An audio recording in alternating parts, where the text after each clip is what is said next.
नमस्कार दोस्तों, मैं राहुल शर्मा आप सभी का हार्दिक स्वागत करता हूं डिकोड डिप्लोमेसी विद राहुल पर। 6 मई की लेट नाइट या 7 मई की अर्ली मॉर्निंग का हूं। ऑपरेशन सिंदूर के तहत भारतीय फौज ने पाकिस्तान के कई सारे आतंकवादी ठिकानों पर जबरदस्त हमला किया। नेशनल थ्रेट को ध्यान में रखते हुए दोस्तों, भारत के गृह मंत्रालय ने सभी राज्यों को एक एडवाइजरी जारी करी, जिसके तहत यह कहा गया कि आप ये बताइएगा कि आपके राज्य में कितने बांग्लादेशी, कितने रोहिंग्यास और कितने पाकिस्तानी रहते हैं। लेकिन दोस्तों, गृह मंत्रालय इन डेटा की बात कर रहा था, इसी बीच सुप्रीम कोर्ट का दरवाजा खटखटाया भारत के कुछ वकीलों ने, और दरवाजा खटखटा के सुप्रीम कोर्ट का एक याचिका दाखिल करी, जिस याचिका में यह कहा गया सुप्रीम कोर्ट से कि भारत सरकार मानवता का घोर उल्लंघन कर रही है। भारत सरकार ने नेवी की मदद से 43 रोहिंग्याओं को अरेस्ट करके उनको म्यांमार के तट पर छोड़ दिया है, जिनमें कुछ महिलाएं भी हैं। उन महिलाओं के बच्चे भारत में रह गए हैं। ये ह्यूमन राइट्स का कंप्लीटली वॉयलेशन है। उन रोहिंग्याओं को वापस बुलाया जाए, भारत में रहने का उनको परमिट दिया जाए और उनको 50 लाख का मुआवजा दिया जाए। मतलब भारत नहीं है, ये एक धर्मशाला है जिसमें अवैध रूप से रह रहे कुछ घुसपैठियों के लिए 50 लाख के मुआवजे की बात हो रही थी। लेकिन दोस्तों, इन्हीं रोहिंग्याओं का अकॉर्डिंग टू यूनाइटेड नेशन जो वास्तव में घर है, इन्हीं रखाइन प्रांत जो म्यांमार है, वहां पर इनके खिलाफ जबरदस्त एक्शन हो रहा है। और वहां पर ही नहीं दोस्तों, ये बांग्लादेश में जो छिपे हुए हैं वहां तक इनके खिलाफ एक्शन लिया जा रहा है, और एक्शन ले रही है अराकान आर्मी। आज इसी न्यूज को डिटेल में समझने की कोशिश करेंगे कि किस तरीके से अराकान आर्मी ने कसम खा ली है कि इन रोहिंग्याओं के खिलाफ जबरदस्त एक्शन लिया जाएगा। उन्हीं रोहिंग्याओं के खिलाफ जिनको भारत में शरण देने की बात की जा रही है, जिनको 50 लाख के मुआवजे की बात की जा रही है। मैं आपको इस न्यूज को समझने से पहले हमें जानना होगा कि रोहिंग्या हैं कौन। तो मैं आपको बता दूं दोस्तों, रोहिंग्या एक मुस्लिम अल्पसंख्यक समुदाय है जो मुख्य रूप से म्यांमार, यानी जिसको पहले बर्मा कहते थे, कि रखाइन यानी अराकान प्रांत, ये रेड कलर का आप यहां पर देख रहे होंगे प्रांत, ये म्यांमार का एक प्रांत है, रखाइन प्रांत। यहां पर ये लोग रहते हैं, यहां के रहने वाले हैं।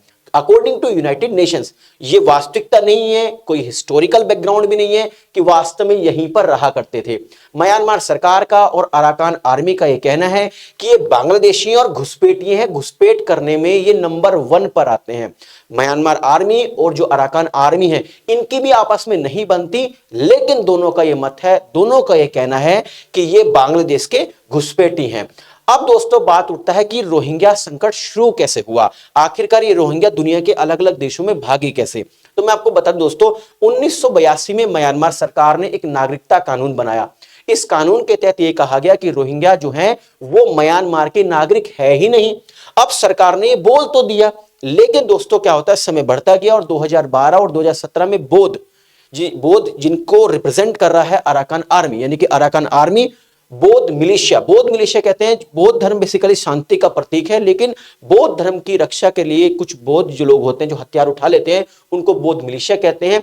और रोहिंग्या समुदाय के बीच जबरदस्त क्या दंगे हो गए, यानी कम्युनल राइट्स हो गए। अगस्त 2017 में म्यांमार सरकार, जो अराकान आर्मी के हमेशा विरोध में रहती है, सपोर्ट नहीं करती, वो भी अराकान आर्मी और जो बौद्ध मिलिशिया उनके सपोर्ट में आके जबरदस्त एक्शन लेती है इन रोहिंग्या लोगों पर। और जब इन पे एक्शन लिया जाता है तो यूनाइटेड नेशंस, जो अपने आप को दुनिया का माई बाप कहता है, वो कहता है ये तो जबरदस्त अत्याचार हो रहा है, ऐसा म्यांमार आर्मी को नहीं करना चाहिए। म्यांमार आर्मी लगातार कह रही थी, बौद्ध मिलिशिया लगातार कह रहे थे, अराकान आर्मी लगातार कह रही थी कि ये घुसपैठिए हैं, हमारे देश के अंदर जो डेमोग्राफिक पोजीशन है उसको डिस्टर्ब करने की कोशिश कर रहे हैं, अपनी पॉपुलेशन को लगातार बढ़ा रहे हैं, हम इसकी सफाई कर रहे हैं। तो यूनाइटेड नेशन ने कहा कि एक जातीय सफाई है, इथिकल क्लींजिंग है, ये अत्याचार किया जा रहा है म्यांमार सेना के द्वारा इन रोहिंग्याओं पर। अब दोस्तों, जैसे ही एक्शन लेने की शुरुआत की गई इन सभी रोहिंग्याओं पर म्यांमार सरकार के द्वारा, तो ये म्यांमार के रखाइन प्रांत से निकलकर भागने लगे दुनिया के अलग अलग देशों में। ये भारत में भी इनकी एंट्री हुई, भारत के नॉर्थ ईस्ट में भी इनकी जबरदस्त एंट्री हुई, पश्चिम बंगाल में भी इनकी एंट्री हुई, Thailand, Cambodia, Malaysia, Indonesia, Sri Lanka, इनकी सब जगह एंट्री हुई। मैं आपको बता दूं दोस्तों, लाखों रोहिंग्या बांग्लादेश, भारत, मलेशिया और अन्य देशों में शरण लेने के लिए भागे। भारत में करीब 40,000 रोहिंग्या शरणार्थी हैं, ये अनुमानित है। मैं इस फिगर से बिल्कुल भी ताल्लुक नहीं रखता हूं। आप मुझे इस वीडियो कमेंट बॉक्स में बताइएगा कि केवल और केवल भारत में मात्र 40,000 रोहिंग्या ही हैं।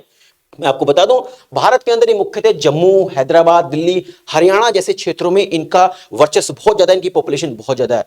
भारत सरकार आज तक इनको अपना निवासी नहीं मानती, कोई सपोर्ट नहीं करती, इनको अवैध प्रवासी मानती है और इन्हें वापस भेजने की नीति पर कई तरीके के काम कर चुकी है। लेकिन अगर सबसे ज्यादा इनकी पॉपुलेशन कहीं पर है, जैसे इन पर रखाइन प्रांत में म्यांमार सरकार ने एक्शन लिया, अराकान आर्मी ने इन पर एक्शन लिया, तो ये भागकर दोस्तों कहां पहुंचे? ये भागकर पहुंचे कॉक्स बाजार बांग्लादेश में। कॉक्स बाजार बेसिकली जो है, यहां पर सबसे ज्यादा जो रोहिंग्या हैं वो शरणार्थी लिए हुए हैं। यहां पर आप येलो कलर का इस मैप के अंदर एक एरिया देख रहे होंगे, दैट इज कॉक्स बाजार। इसका जो एरिया है वो टच हो रहा है किससे? रखाइन स्टेट से। अब ये जो रखाइन स्टेट है दोस्तों, यहां पे रक्षा करने वाले जो बौद्ध लोग हैं, यहां के जो अपने आप को कहते हैं, उन्होंने एक आर्मी बना रखी है जिसको कहते हैं अराकान आर्मी। अब इस अराकान आर्मी में और यहां पर रहने वाले रोहिंग्याओं में बिल्कुल भी बनती नहीं है। अराकान आर्मी का यह कहना है ये नॉर्मली बांग्लादेशी हैं जो घुसपैठ कर रहे हैं लगातार, कहां पर? हमारे देश के अंदर, हमारे एरिया के अंदर, और हम इनको खदेड़ के रख देंगे। इसी के लिए अब ये लगातार बेसिकली कॉक्स बाजार में है, लेकिन ये चुपचाप कई बार ये दोबारा से किसी ना किसी रास्ते के माध्यम से इस स्टेट में, इस एरिया के अंदर घुसने की कोशिश करते हैं। इसीलिए लगातार झड़प देखने को मिली है अराकान आर्मी में और इन रोहिंग्याओं में। और ये झड़प अभी कुछ दिन पहले इतनी बढ़ गई कि अराकान आर्मी ने अटैक किया कॉक्स बाजार पर, जो कि बांग्लादेश के एरिया के अंदर आता है, बांग्लादेश में आता है। यानी बांग्लादेश और अराकान आर्मी में आमने सामने की टक्कर देखने को मिल रही है दोस्तों। अब थोड़ा सा मैं आपको और बता देता हूं, ये जो रखाइन प्रांत है, इस रखाइन प्रांत के अंदर ये जो रोहिंग्या है ये क्यों घुसने की कोशिश करते हैं? रोहिंग्या कहते हैं कि हमारा, और यूनाइटेड नेशन भी कहता है कि ये जो रखाइन एरिया है यही रोहिंग्याओं का वास्तविक घर है। लेकिन अराकान आर्मी मानती नहीं है। अराकान आर्मी का ये कहना है कि इस एरिया के अंदर घुसने की जो कोशिश करते हैं उसके कई सारे कारण हैं। उसका सबसे पहला कारण है कि इनको चाइना सपोर्ट करता है। अब चाइना क्यों सपोर्ट करता है? चाइना ये चाहता है कि किसी भी तरीके से इस पूरे के पूरे एरिया पर इन रोहिंग्याओं का कब्जा हो जाए और फाइनली उनको अपने साथ लेकर इस एरिया को कट कर दिया जाए म्यांमार से। देखिए ऑफिशियली डेटा तो ऐसा कुछ नहीं है, और ये भी ऑफिशियल डेटा नहीं है कि कई बार जो अराकान आर्मी है उसके ऑफिशियल्स ने यह भी कहा है कि हम भारत के साथ मिलना चाहते हैं, म्यांमार से अलग होना चाहते हैं। लेकिन कई बार समय समय पर स्टेटमेंट आए हैं, कुछ न्यूज़पेपर से इसको पब्लिश भी किया, बाद में इस न्यूज़ को वहां से हटा दिया गया। तो फाइनली ये जो कॉक्स बाजार के अंदर जो रोहिंग्या रह रहे हैं वो घुसने की कोशिश करते हैं इस रखाइन प्रांत में। क्यों करते हैं? क्योंकि वे चाहते हैं यहां पर पहुंचे। क्यों? क्योंकि ये एक बहुत महत्वपूर्ण एरिया है दोस्तों। क्यों? क्योंकि यहां पर तेल गैस पाइपलाइन जा रहा है, चाइना म्यांमार पाइपलाइन। इसके अलावा दोस्तों बंगाल की खाड़ी का भी तट देख सकते हैं, कोस्टल एरिया देख सकते हैं, एक बहुत बड़ा पोर्ट एरिया यानी बंदरगाह और व्यापार मार्ग है। इसके अलावा जो रखाइन स्टेट है यहां पर रेयर अर्थ एलिमेंट्स देखने को, यानी रेयर अर्थ मेटल्स यहां पर अवेलेबल हैं, जिसकी वजह से चीन इस पर निगाह गड़ाए बैठा हुआ है। यानी कि एक बहुत महत्वपूर्ण एरिया है ये। यहां को डिस्टर्ब करके पूरी दुनिया के सामने रखकर फिर चाइना यहां पर इंटरफेयर करने की लंबे समय से कोशिश कर रहा है। अब इन रोहिंग्याओं की अगर बात करें, जो अपने आप को मुस्लिम्स कहते हैं कि हम रोहिंग्या मुस्लिम्स हैं, तो इनके ऊपर जो इस्लामिक देश हैं, जो मुस्लिम कंट्रीज हैं, वो इनकी आबादी पर क्या कहते हैं, वो इनके बारे में क्या कहते हैं? दुनिया में ये तो कहा जा रहा है कि म्यांमार आर्मी या फिर अराकान आर्मी इन पे अत्याचार कर रही है। तो जितने भी इस्लामिक स्टेट्स हैं, क्या वो इनको अपने यहां पर एंट्री दे रही है? Answer is no. हाँ, भारत में कुछ लोग इनकी वकालत में आ जाते हैं। मैं आपको बताता हूं, सऊदी अरब जो अपने आप को दुनिया का सबसे बड़ा इस्लामिक कंट्री का माई बाप कहते हैं, सऊदी अरब ने 1980 और 1990 के दशक में कुछ रोहिंग्या मुस्लिमों को अपने यहां आने और बसने की अनुमति दी थी, परमिशन दी थी। उस समय कई रोहिंग्या नागरिक हज यात्रा या मजदूरी के बहाने सऊदी अरब पहुंचे और वहीं रह गए। उनमें से कुछ को इकामा यानी रेजिडेंसी परमिट भी मिला, इसको इकामा बोलते हैं वहां पर। लेकिन समय के साथ सऊदी अरब का रुख कड़ा होता गया। अब सऊदी अरब रोहिंग्या मुस्लिमों को शरणार्थी नहीं मानती और नई एंट्री पर लगभग पूरी तरीके से रोक लगा दी गई है। मतलब जो इनका कहा जाता है कि ये वहां के ही रहने वाले, रखाइन प्रांत के रहने वाले, वो देश इनके फेवर में नहीं है, वो इनको रखना नहीं चाहता है। ठीक, इनको जो इस्लामिक कंट्रियों का माई बाप है वो भी इनको रखना नहीं चाहता है। लेकिन भारत क्या धर्मशाला है? भारत में इनकी वकालत हो रही है। और तो और बता दूं दोस्तों, आज की स्थिति यह है कि सऊदी अरब में रहने वाले कई रोहिंग्या मुस्लिमों को अवैध प्रवासित घोषित कर डिटेंशन सेंटर्स यानी बंदी केंद्रों में रखा गया। इनमें से कई को बांग्लादेश वापस भेजने की कोशिश भी की गई है, भले ही उनके पास बांग्लादेश की नागरिकता ना हो। सऊदी अरब की जो सरकार है उसका यह कहना है, उसका तर्क है कि रोहिंग्या प्रवासी वैध कागजात के बिना देश में रह रहे हैं, इसलिए उन्हें शरणार्थी का दर्जा नहीं दिया जा सकता। इस तरह देखा जाए तो धार्मिक आधार पर समर्थन की बात होने के बावजूद व्यवहार में सऊदी अरब रोहिंग्या मुसलमानों को शरण देने से मना करता आया है। मतलब जो इस्लामिक कंट्री है वो ही इनके फेवर में नहीं है। अब अगर भारत की बात करें तो भारत में इनकी एग्जैक्ट पॉपुलेशन कितनी है भाई, ये तो किसी को नहीं पता है। आपको पता हो तो वीडियो के कमेंट बॉक्स में जरूर बताइएगा। हाँ, लेकिन किसी को नहीं पता है। लेकिन भारत की जो कानून व्यवस्था वो इतनी लचर है कि उसका ये फायदा उठाते हैं, और इसका फायदा उठाकर ये चुपचाप तरीके से बांग्लादेश के जो कोक्स बाजार वाला रीजन है उसके माध्यम से होते हुए भारत के नॉर्थ ईस्ट और अन्य राज्यों में ये इस समय एंट्री कर चुके हैं। ठीक है, अगर भारत सरकार इनके खिलाफ कोई एक्शन लेने की सोचती है तो बहुत सारी एनजीओ और संस्थाएं उनके सपोर्ट में जाती हैं और सुप्रीम कोर्ट का दरवाजा खटखटाया जाता है। लेकिन इस बार सुप्रीम कोर्ट की दाद देनी होगी। सुप्रीम कोर्ट ने जैसे ही ये याचिका दाखिल की गई थी तो सुप्रीम कोर्ट ने कहा कि भाई देश इस समय अलग मुद्दे में उलझा हुआ है और आपको इनकी पड़ी हुई है, तो तुरंत ही कोई एक्शन लेने से सुप्रीम कोर्ट ने तो उस समय मना कर दिया था। आगे क्या होगा तो मैं डेफिनेटली आपको बताऊंगा। लेकिन इस समय अराकान आर्मी ने इनके पीछे पड़ी हुई है और वो चाहती है कि किसी भी तरीके से उनके राष्ट्र से बाहर हो, उनके राज्य से बाहर हो, उनके देश से बाहर हो, और अगर कोक्स बाजार में भी अवेलेबल है और अगर घुसने की दोबारा कोशिश कर रहे हैं तो उन पर एक्शन लिया जा रहा है। लगातार रखाइन प्रांत के अंदर जो इनकी पॉपुलेशन है उसमें लगातार कमी देखने को मिल रही है। भारत में अगर रोहिंग्या जो शरणार्थी के संबंध में मैं आपको कुछ घटनाएं बता देता हूं। उत्तर प्रदेश में भी कई बार इनके आतंकवादी नेटवर्क का भंडाफोड़ हुआ है। इसके अलावा दोस्तों दिल्ली के अंदर मानव तस्करी के अंदर भी ये इन्वॉल्व मिले हैं। उत्तर प्रदेश में भी अभी कुछ समय पहले लगभग 74 रोहिंग्याओं जो शरणार्थी हैं उनको पकड़ा गया था, वो इलीगल एक्टिविटी में पाए गए हैं। तो भारत के अंदर ये जबरदस्त तरीके से फैल गए हैं। लेकिन अराकान आर्मी जहां पर ये रहने वाले हैं, जहां कर ये मूल निवासी अकॉर्डिंग टू यूनाइटेड नेशन, वो इनके खिलाफ बोल रहा है, एक्शन ले रहा है।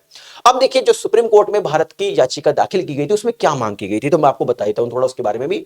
देखिए याचिकाकर्ताओं ने मांग की थी कि भारत सरकार यूनाइटेड नेशंस जो यूएनएचसीआर कार्डधारी रोहिंग्या है, रोहिंग्या शरणार्थियों को गिरफ्तार या हिरासत में ना ले, उनके मानवाधिकार का सम्मान करे, उन प्रत्येक पीड़ित को 50 लाख का मुआवजा दे और उन्हें भारत में रहने का परमिट दे। अब सवाल उठता है ये यूएनएचसीआर कार्डधारी रोहिंग्या है कौन, तो इसके बारे में बता देता हूं आपको दोस्तों। यूएनएचसीआर कार्डधारी रोहिंग्या शरणार्थी वे रोहिंग्या मुस्लिम हैं जिन्हें संयुक्त राष्ट्र शरणार्थी उच्चायुक्त कार्यालय यानी UNHCR United nation high commissioner for refugee ने शरणार्थी के रूप में पंजीकृत यानी रजिस्टर्ड किया होता है और उन्हें एक विशेष पहचान पत्र दिया जाता है जिसे आमतौर पर यूएनएचसीआर कार्डधारी रोहिंग्या कहा जाता है।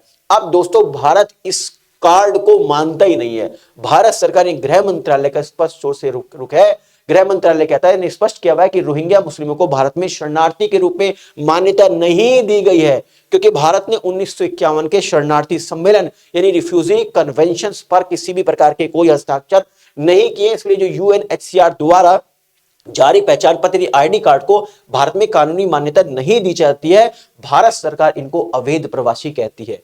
मतलब आप बात को समझिए दोस्तों, जहां के ये मूल निवासी हैं यानी कि यूनाइटेड नेशंस कहता है कि ये रखाइन प्रांत के रहने वाले हैं, उस रखाइन प्रांत के जो ओरिजिनल लोग हैं वो कहते हैं कि हम यहाँ के रहने वाले हैं। उन्होंने एक आर्मी बना रखी है जिसको कहते हैं अराकान आर्मी, वो इनको लगातार खदेड़ रही है और भारत के कुछ लोग इनको यहां पर 50 लाख के मुआवजे की बात कर रहा है, इनको यहां पर परमानेंट रहने के लिए परमिट की बात कर रहा है। तो खैर भारत ठहरा धर्मशाला क्या? आप मुझे इस वीडियो के कमेंट बॉक्स में जरूर बताइएगा कि क्या भारत एक धर्मशाला है? भारत के पास कम रिसोर्सेज है और भारत की बहुत बड़ी पॉपुलेशन है, तो अपनी पॉपुलेशंस को हम प्रॉपर तरीके से ट्यून नहीं कर पा रहे हैं तो इनको कैसे करेंगे? तो stay tune with me for the next video. आप सभी का बहुत बहुत शुक्रिया। नमस्कार, जय हिंद।